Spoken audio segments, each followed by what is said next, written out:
मेहमान का बता रहा था। अल्लामा हाफिज़ साद रिजवी साहब मेरे साथ हैं, तहरीक लब्बैक पाकिस्तान के अमीर हैं। अल्लामा साहब अस्सलाम वालेकुम। जी वालेकुम सलाम। अल्लामा साहब ये मुझे बताइएगा कि ये क्या हो गया वहाँ पे, कल किस तरह से शेलिंग होगी, कि गोलियाँ चल गई, क्या कोई साथी शहीद भी हुए? हमें इसका बैकग्राउंड बताएं ज़रा। जी, 12 रबीउल अव्वल शरीफ के हवाले से एक जुलूस था जिसको पहले रोका गया था हवेलियां के मकाम पर 12 रबीउल अव्वल शरीफ वाले दिन। तो उसके बाद फिर एक हफ्ता बाद वहीं दोबारा मिलादुन नबी सल्लल्लाहु अलैहि वसल्लम का जुलूस रखा गया, तो उसकी भी वही रूट रखा गया।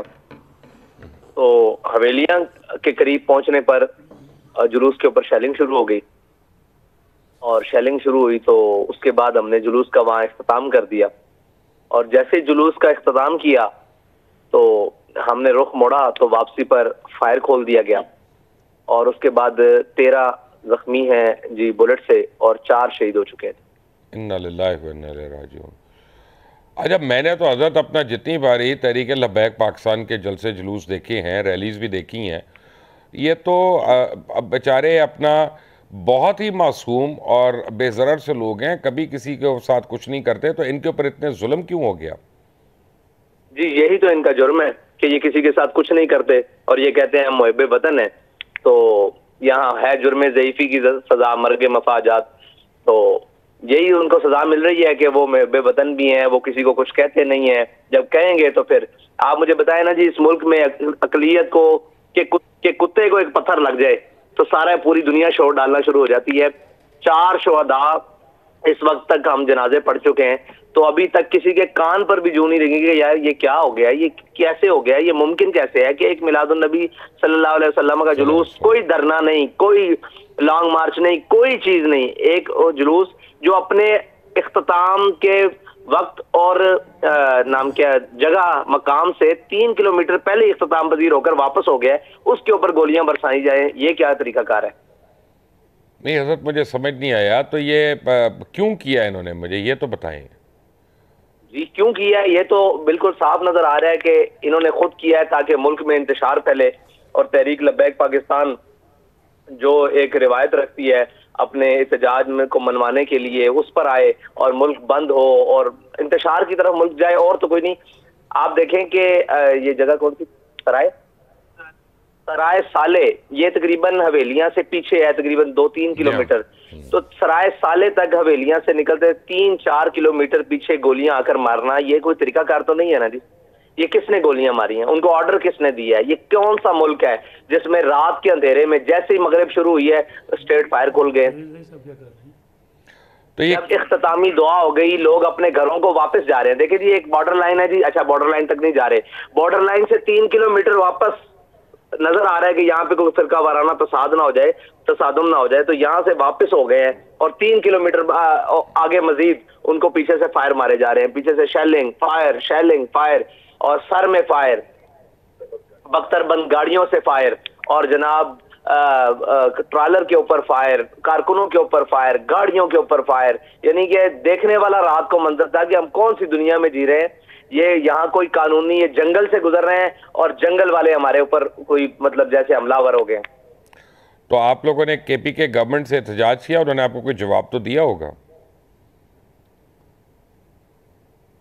हाई कोर्ट पेशावर में ऑर्डर हो चुका हमारा कि इनको जलसा करने की इजाजत है, ये रैली निकालें, आप इनको प्रोटेक्शन दें।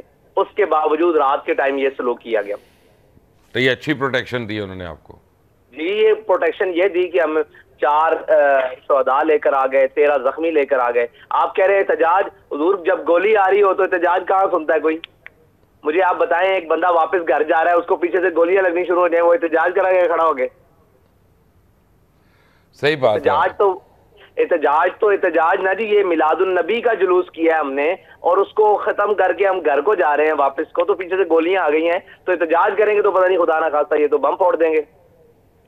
मुझे ये बताएं कि तहरीक इंसाफ को आपसे कोई तो डर होगा, या तो ये होगा कि जैसे कराची में आप लोग वोट ले रहे हैं, उसको कहीं पर रोका जाए, आपको डिस्करेज किया जाए, या किसी तरह बैन लगवाया जाए, कोई तो तहरीक मोहरत। इंसाफ को हमसे कोई डर नहीं है जी, तहरीक इंसाफ को हमसे कोई डर नहीं है।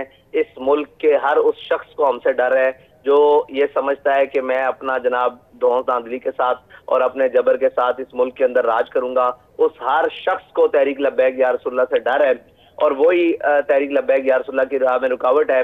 और तहरीक इंसाफ ये चाहती है, उनके पास आपको पता है 8 घंटे गुजारने के लिए रोड के ऊपर नहीं खड़े हुए, तो तहरीक लब्बैक पाकिस्तान के पास एक बहुत अच्छी स्ट्रीट पावर है। वो ये चाहते हैं कि इनको रोडों के ऊपर निकाला जाए ताकि उसके साथ हम भी निकल कर आए। और तहरीक इंसाफ से हमारा इस चीज से मुआवजा ही नहीं, वो अपनी सियासत करे, अपना काम करे, हमारे सियासी हरीफ है, हम बात करते हैं, लेकिन मिलादुन नबी के जुलूस पर गोलियां बरसाना, ये कौन सी तहरीक इंसाफ है, या ये कौन सी हुकूमत है, ये कौन सी एस्टेब्लिशमेंट है, कौन सी ब्यूरोक्रेसी है?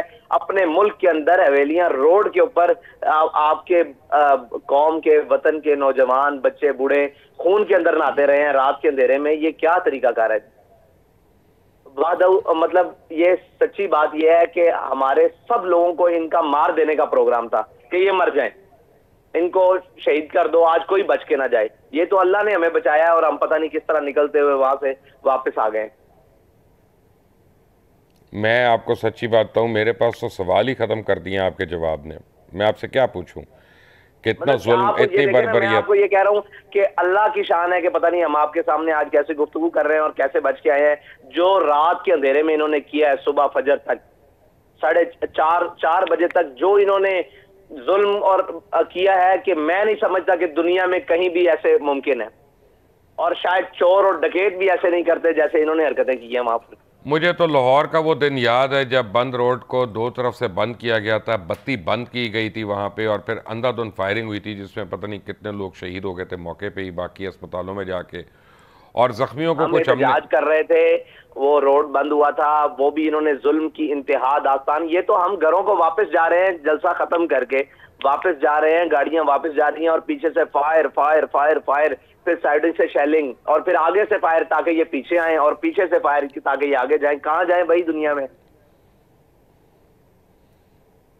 मैं तो इस पे हैरान हूँ, दुनिया में परेशान कोई हूँ। ऐसा कुत्ता कानून भी नहीं होगा और ऐसा लेन कानून भी नहीं होगा जो इस मुल्क के अंदर है कि रात के अंधेरों में कहां सोई रही हैं हमारी वो आर्म फोर्सेस, और कहां सोए रहे वो हमारे यार इदारे, उनका और तो कोई कहां सोई रही कसूर वो नहीं ना हमारी हजरत, एजेंसियां। ये तो आपका गुस्सा हक बजाने पे, लेकिन उनका तो कसूर नहीं, ये तो कसूर अपना सिक्योरिटी और लॉ इन्फोर्समेंट भाई क्यों एजेंसीज नहीं का। उनका कसूर? वो इस मुल्क के मामे बनते हैं ना जी, उनके सामने उनकी नाक के नीचे उनके नाम के शहर के हम वतनों को काटा जाता रहा है, तो उनका क्यों नहीं कसूर?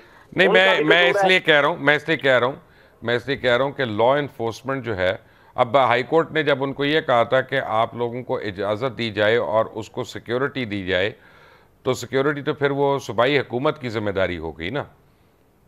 चले सूबाई हुकूमत अपनी बदमाशी पर उतर आई है, रात के 4 घंटे तक गोलियां चल रही हैं, हम भाग रहे हैं कभी आगे कभी पीछे, तो ये कहां सोए हुए हैं?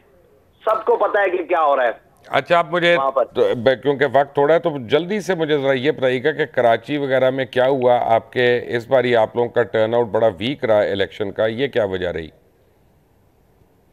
बाबा जी, इलेक्शन तो तब लड़ेंगे ना जब जान बचेगी, और इलेक्शन तब लड़ा जाता है जब इलेक्शन का माहौल होगा। हम अपनी जानें बचा रहे हैं पाकिस्तान के रोडों पर के ऊपर, जहां निकलते हैं मार दिए जाते हैं, जहां निकलते हैं कुचल दिए जाते हैं, जहां निकलते हैं खून बहा दिया जाता है, और जिस कमीने रजील का दिल करता है वो हमारे ऊपर गोलियां भी चलाता है, और जनाब टैंक भी चढ़ाता है, और बख्तर बंद गाड़ियां भी चढ़ाता है।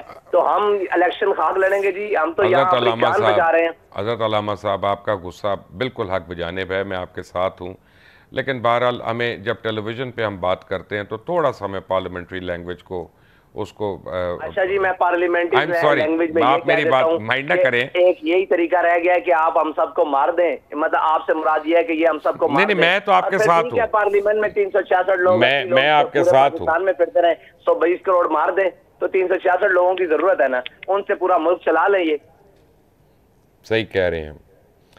बड़े दुख की भाई बात मुल्क है। चलाना है, इसी अवाम के साथ चलाना है ना। जब अपनी अवाम को आप गोलियों से मार रहे हो और जनाब बुलेट से मार रहे हो, अगर कहीं कहें आपको सबूत वीडियोस किसी किस्म का, और जितने जख्मी हैं और जितने शदीद सवेर जिनको जख्म है, वो बुलेट की मतलब उसके बाद क्या कहें भाई। बुलेट तो दुनिया में किसी भी आखिरी कानून पर भी जाकर नहीं चलती।